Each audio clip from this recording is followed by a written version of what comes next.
ओरमा group, जो सोचता है वो करता है। आपके अपने सपनों का आशियाना। नीतीश कुमार और लालू प्रसाद अक्सर अपने फैसले से चौंकाते हैं। एक बार फिर से चौंकने के लिए तैयार हो जाइए।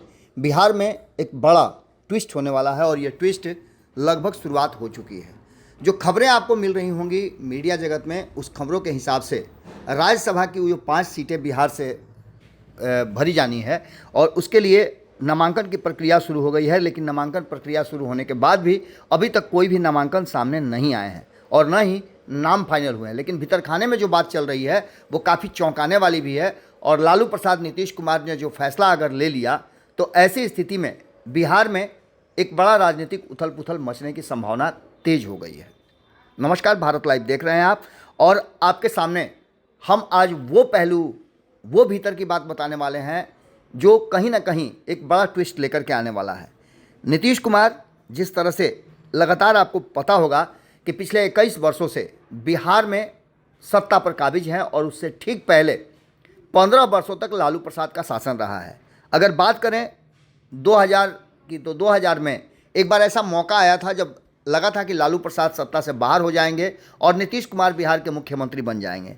लेकिन तब नीतीश कुमार के पास वो माकूल या कहा जाए तो जितने आंकड़े की ज़रूरत थी वो नहीं जुट पाई थी। निर्दलीय विधायक और अन्य दलों के समर्थन से बहुमत हासिल कर लेंगे ऐसा लग रहा था और भारतीय जनता पार्टी ने नीतीश कुमार को आगे बढ़ाया था। नीतीश कुमार 2000 में 7 दिन के मुख्यमंत्री बने, लेकिन उनको इस्तीफा देना पड़ा। विधानसभा में बहुमत साबित करने की प्रक्रिया शुरू हुई तो सरकार को आवश्यक समर्थन नहीं मिला। राजद और अन्य दलों ने अपने विधायकों को एकजुट रखा और किसी ने भी एनडीए को समर्थन नहीं दिया था। इसकी वजह से फ्लोर टेस्ट में नीतीश कुमार फेल हो गए थे और नीतीश कुमार को 3 मार्च के बाद 10 मार्च को इस्तीफा देना पड़ा था और मुख्यमंत्री पद से उन्होंने इस्तीफा दिया था। और यहाँ से नीतीश कुमार की एक नई रणनीति और राजनीति शुरू हुई, जहाँ 2005 में यानी 5 साल के बाद नीतीश कुमार ने बिहार की गद्दी पर अपने आप को स्थापित किया, जो आज तक काबिज हैं। और इसके पीछे आपने देखा होगा कि कई राजनीति आपको देखने को मिली होगी कि नीतीश कुमार 5 साल में एक बार सत्ता परिवर्तन करते हैं, जो फिर से उनको एक नया बूस्टअप देता है। इससे दोनों खेमे में नीतीश कुमार की प्रासंगिकता बनी रहती है और नीतीश कुमार की कमियों नाकामियों को खोजने वालों की संख्या बिल्कुल नगण्य हो जाती है। आपको बता दें कि 2005 में नीतीश कुमार के नेतृत्व में एनडीए की ज़बरदस्त जीत हुई और यहाँ सरकार बनने के बाद अब तक नीतीश कुमार ने पीछे मुड़कर नहीं देखा है। अब 2020 की बात आप कर सकते हैं या फिर 2015 की भी बात कर सकते हैं, लेकिन इन सभी की बात हम चर्चा करेंगे। आंकड़ों की गणित में राज्यसभा की जो वर्तमान स्थिति है उसमें हमने आपको कई बार कहा है कि वो 5वीं सीट जो है वो कहीं ना कहीं एनडीए गठबंधन के लिए और खास करके भारतीय जनता पार्टी के लिए बड़ा मुश्किलों का सबब बन गया है। नहीं चाहती थी भारतीय जनता पार्टी की 2025 के चुनाव में कोई ऐसा खेल हो जिससे कि एनडीए गठबंधन बिखरा हुआ नजर आए, और ये उसका सही स्ट्रेटजी था। नीतीश कुमार ने भी तब साथ दिया था और भारतीय जनता पार्टी ने उपेंद्र कुशवाहा को अपने कोटे से राज्यसभा भेज दिया था। विधान परिषद की एक सीट जो देने की बात चली थी उपेंद्र कुशवाहा को, नीतीश कुमार ने वो सीट छोड़ने से इनकार कर दिया था। तब की कहानी अलग थी और ये कहानी बिल्कुल अलग है, क्योंकि अब परिस्थितियां बदल गई हैं। 2025 के विधानसभा चुनाव हो गए हैं और अब इस बात का डर नहीं है कि 5 साल तक कोई चुनाव बिहार में होने वाले हैं। तो ऐसी स्थिति में निश्चित रूप से भारतीय जनता पार्टी के स्ट्रेटजी और नीतीश कुमार के स्ट्रेटजी में अंतर आ सकता है। यानी सीधे तौर पर देखा जाए तो राज्यसभा की वो 5वीं सीट को लेकर के जो अटकलें लग रही हैं उसमें बहुत सारी समस्याएं, कॉम्प्लिकेशंस आ सकते हैं। तेजस्वी यादव को लेकर के ये कहा जा रहा है कि जब साझा विपक्ष में एकता नहीं बन पा रही है तो एक तरफ AIMIM ये कह रहा है कि आप मुझे समर्थन दे दें, मेरे दल से क्यों नहीं कोई जा सकता है राज्यसभा। ये सारी बातें, और इन सारी बातों में वो 41 का आंकड़ा जिसे जुटाना है और दूसरी तरफ 3 का संख्या जो है वो जुटाने की जुगत में एनडीए गठबंधन लगा हुआ है। लेकिन इसमें नीतीश कुमार की भूमिका सबसे बड़ी होने वाली है। क्या नीतीश कुमार इन 3 का जुगाड़ करके वो 5वीं सीट एनडीए के पाले में करेंगे या फिर नीतीश कुमार कोई अलग फैसला लेंगे। इस बीच चर्चा 2 तरह की हो रही है। एक चर्चा ये है कि तेजस्वी यादव दिल्ली की राजनीति करेंगे और नीतीश कुमार के पुत्र निशांत बिहार की राजनीति करेंगे। बिहार में निशांत कुमार के हाथ में कमान दिया जाएगा। लेकिन दूसरी तरफ एक चर्चा जदयू के भीतर से ये भी आ रही है कि निशांत को तत्काल पार्टी का राष्ट्रीय अध्यक्ष बनाया जा सकता है या कार्यकारी अध्यक्ष बना करके उनको पार्टी के में सक्रिय किया जा सकता है और उन्हें राज्यसभा भेजा जा सकता है।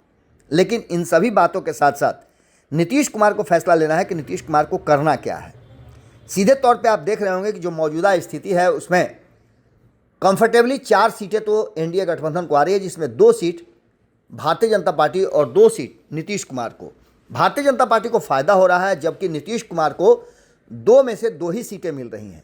लेकिन उस 5वीं सीट की अगर बात की जाए तो वो कैसे कब्जे में लिया जा सकता है, इसकी पूरी तैयारी नीतीश कुमार कर सकते हैं। और ये 5वीं सीट किसे जाएगी, भारतीय जनता पार्टी चाहती है कि इस सीट पर वो उपेंद्र कुशवाहा को भेजे, लेकिन क्या इसके लिए नीतीश कुमार तैयार हैं? तो सीधी तौर पे दूसरे खेमे में यदि आप देखें तो 35 की संख्या महागठबंधन की है, जिसमें 6 लोगों की और ज़रूरत पड़ेगी और वो 6 लोग एक बीएसपी से और 5 एआईएमआईएम से मौजूद रहेंगे। इस बीच आईपी गुप्ता की भूमिका, जिसकी चर्चा हम कर रहे थे, वो महागठबंधन में समर्थन कैसे जुटे और महागठबंधन अपने एक राज्यसभा सदस्य को कैसे भेज पाए, इसके लिए एआईएमआईएम से अच्छी खासी दोस्ती बनाने में लगे हुए हैं। हैदराबाद भी गए थे, असदुद्दीन ओवैसी से उनकी मुलाकात हुई थी, 5 विधायकों को लेकर के गए थे। इतना ही नहीं, इफ्तार पार्टी में भी आईपी गुप्ता दिखे और उन्हें एक छोटी सी कहीं क्लिप में नज़र आया था, एक वीडियो क्लिप था जिसमें इफ्तार पार्टी मनाई जा रही थी। वहाँ उन्होंने कहा कि ये भी खबर चल सकती है मीडिया में कि सब कुछ सेट हो गया। खैर, इन सारी बातों के साथ साथ वो 41 का जुगाड़ अगर नीतीश कुमार के मन में है कि तेजस्वी यादव या उनको सपोर्ट किया जा सकता है भीतर खाने में, तो ऐसी स्थिति में तेजस्वी यादव की बल्ले बल्ले हो सकती है। तेजस्वी यादव पूरी तैयारी भी कर चुके हैं और तेजस्वी यादव ने दावा भी किया है कि उनका एक सदस्य राज्यसभा जा रहा है। अब ऐसे में देखना दिलचस्प ये होगा कि उस नाम में क्या तेजस्वी यादव का नाम है। अगर तेजस्वी यादव राज्यसभा जाते हैं तो सवाल ये उठता है कि बिहार कौन संभालेगा। तेजस्वी यादव और लालू प्रसाद की मंशा थी, राष्ट्रीय जनता दल चाहता था कि तेजस्वी यादव बिहार के मुख्यमंत्री बने। पिछले चुनाव में 2025 में आपको पता है कि तेजस्वी यादव ने तो डेट भी तय कर लिया था मुख्यमंत्री पद की शपथ लेने का, लेकिन पासा बिल्कुल उल्टा पड़ा और नीतीश कुमार की एनडीए उनकी अगुवाई में पूर्ण बहुमत ही नहीं, 1/3 बहुमत से भी ज़्यादा 2010 से बेहतर प्रदर्शन कर पाई। 202 सीटें एनडीए गठबंधन जीत करके आई, जिसमें नीतीश कुमार के 85 विधायक हैं। तो वहीं 89 विधायकों के साथ भारतीय जनता पार्टी अव्वल है। नीतीश कुमार को लेकर के ये कहा जा रहा है कि उनके संपर्क में एआईएमआईएम के लोग भी हैं और दूसरी तरफ कांग्रेस के लोग भी हैं। तो क्या ऐसी स्थिति में नीतीश कुमार उस 5वीं सीट को लेकर के अपने लिए कोई रास्ता अपनाएंगे जो एनडीए का नहीं बल्कि नीतीश कुमार का होगा, और इसमें वो क्या करेंगे? सबसे बड़ी बात यह है कि राजनीतिक गलियारे में यह चर्चा ज़बरदस्त चल रही है कि मतभेद या अंदरूनी कलह को शांत करने के लिए ये कदम उठाया जा सकता है कि तेजस्वी यादव खुद का नाम आगे कर लें, लेकिन ये बहुत आसान नहीं होगा। एक तरफ जहां ये मीडिया में आप चर्चा सुन रहे होंगे कि तेजस्वी यादव, खूब चर्चा चल रही है पिछले 24 घंटे से, तो इस चर्चा को इतनी हवा मिली है कि तेजस्वी यादव राज्यसभा जाएंगे और उनकी पत्नी को राघोपुर भेजा जाएगा, वहाँ से वो विधानसभा का चुनाव लड़ करके यहाँ की राजनीति को संभालेंगी। लेकिन ये दूर दूर तक लगता नहीं है। लेकिन इसमें एक और बड़ी बात सामने नज़र आ रही है, वो ये है कि क्या इन सभी मामलों में जो फैक्ट है उसको छुपाया जा रहा है? क्या राजद एक बार फिर से कोई नया फैसला और लालू प्रसाद कोई नया फैसला ले सकते हैं? क्या चुनाव हार चुके तेज प्रताप यादव को राज्यसभा भेजा जा सकता है, या फिर नाराज रोहिणी आचार्य को राज्यसभा के लिए टिकट दिया जा सकता है? इतना ही नहीं, इसमें और कई बातें सामने नज़र आ रही हैं जिसको लेकर के चर्चाएं तो खूब हैं। इसमें नीतीश कुमार की भूमिका सबसे बड़ी है। 2 सीट कहा जा रहा है कि रिजर्व है। एक तरफ जहां ये कहा जा रहा है कि तेजस्वी यादव और निशांत एक साथ राज्यसभा जाएंगे और वहां से वो राजनीति बिहार की करेंगे, तो दूसरी तरफ ये भी कहा जा रहा है कि वो जो तीसरा सीट है वो एनडीए गठबंधन को जाएगा, या फिर क्योंकि 2 सीटें तो already reserve Bharatiya Janata party कर चुकी है और भारतीय जनता पार्टी उपेंद्र कुशवाहा को फुल टाइम सीट जो है अपने कोटे से तो नहीं देने वाली है। ये भी बातें तय नज़र आ रही है, क्योंकि उपेंद्र कुशवाहा को यदि दे देती है तो फिर बिहार में उनके पुत्र एमएलसी बनेंगे। इसको लेकर के फिर से एक बार अड़ंगा लग जाएगा।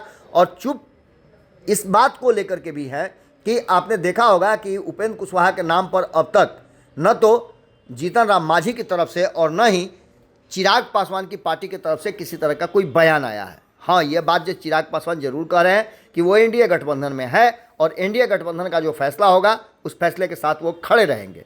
लेकिन ये बातें सामने से कुछ और हैं और तथ्य में कुछ और हैं, क्योंकि अब तक नाम तय नहीं हो सके हैं। 2 दिन हो गए और अब तक कोई भी नाम फाइनल नहीं आया है। नामांकन की प्रक्रिया भी शुरू हो चुकी है। लेकिन इन सब के बावजूद आपको बता दें कि एनडीए गठबंधन सबसे ज़्यादा ऊहापोह की स्थिति में है उस 5वीं सीट को लेकर के, यानी कि नीतीश कुमार उस तीसरी सीट को एनडीए गठबंधन में जाएगा या महागठबंधन में जाएगा, इसके लिए पूरी तरह से उन पर डिपेंड करता है। क्या नीतीश कुमार का फैसला होगा और किस तरह से वो इसको एग्जीक्यूट करेंगे, ये देखना बड़ा दिलचस्प होगा। तेजस्वी यादव को क्या बिहार से बाहर भेज करके नीतीश कुमार बिहार में अपने लिए एक बिल्कुल ही माकूल माहौल पैदा कर सकते हैं? भारतीय जनता पार्टी क्या फैसला लेती है, ये भी देखना दिलचस्प होगा। चर्चा तो ये भी चल रही है कि पवन सिंह की मुलाकात नितिन नवीन से हुई है और नितिन नवीन से मुलाकात के बाद ये चर्चा है कि एक सीट तो फाइनल है, दूसरी सीट कहा यह जा रहा है कि नंदकिशोर यादव या फिर ऋतुराज सिन्हा को भेजा जा सकता है। और भी कई नाम हो सकते हैं, क्योंकि भारतीय जनता पार्टी भी अक्सर चौंकाती है। कौन कौन चौंकेगा, कौन कौन चौंकाएगा, ये बहुत जल्द आपको देखने को मिलेगा। 16 तारीख को नामांकन माफ़ कीजिएगा वोटिंग है और 16 तारीख को ही रिजल्ट हो जाएगा। अगर 5 सीटों में से अगर छठा उम्मीदवार भी आ जाता है तो ऐसी स्थिति में वोटिंग की ज़रूरत पड़ेगी और वोटिंग की स्थिति में खेल हो सकता है, इसमें कोई दो राय नहीं है। यानी कि वो तीसरी सीट जो होगी वो नीतीश कुमार के इशारों पर ही फाइनल होगी। जुड़े रहिएगा भारत लाइव के साथ, खबरों का सिलसिला लगातार जारी है। बहुत बहुत धन्यवाद। आपके सपनों को हमने सजाया है, ई होम्स पैनोरामा को हमने बनाया है। ई होम्स मेरा एक सपना था जिस पे मैं पिछले 4 साल से काम कर रहा था। हमने जो बनाया है वो सबने है माना। ई होम्स पैनोरामा में हो आपका भी आशियाना। और फाइनली हमने 2021 में इस प्रोजेक्ट को लॉन्च किया। बहुत लोग अप्रिशिएट कर रहे हैं कि पूर्णिया जैसे शहर में, बिहार के, एक तो बिहार की बात करें उसमें भी पूर्णिया जैसे छोटे जगह में इस तरह का लाइफस्टाइल देना, ये सुन के हम लोगों को बहुत अच्छा लगता है। ई होम्स में हमने कुछ और भी किया है, जैसे हम जिस जगह में रह रहे हैं हमारे फैमिली सिक्योर हो, उनको सिक्योरिटी का ध्यान में रखा है। आपकी सुविधा और सुरक्षा आपके लिए खास है, ये आपका विश्वास है। इसमें आर्टिफिशियल इंटेलिजेंस का 7 लेयर सिक्योरिटी का हमने इस्तेमाल किया है। लस ग्रीन कैंपस को बनाया है। यदि हमारा बाउंड्री वाल है तो वो वर्टिकल गार्डन है। ये जितनी भी फैसिलिटी होता है एक इंटरनेशनल टाउनशिप में ई होम्स है, ये हम लोग विश्वास नहीं कर पा रहे हैं। जो भी हमारे मित्र दोस्त या जो भी हमारे बाहर के बाहर आते हैं तो हम लोगों को बहुत अच्छा सुनने को मिलता है और बहुत अच्छा क्रेडिट मिल रहा है। वो सारा हमने सिर्फ एक बिल्डिंग नहीं बनाया, हमें एक बहुत अच्छा लाइफस्टाइल दिया ई होम्स में, और मेरा एक सपना था जिसको मैं आज फुलफिल होते हुए देख पा रहा हूँ। ये आपका आवास है।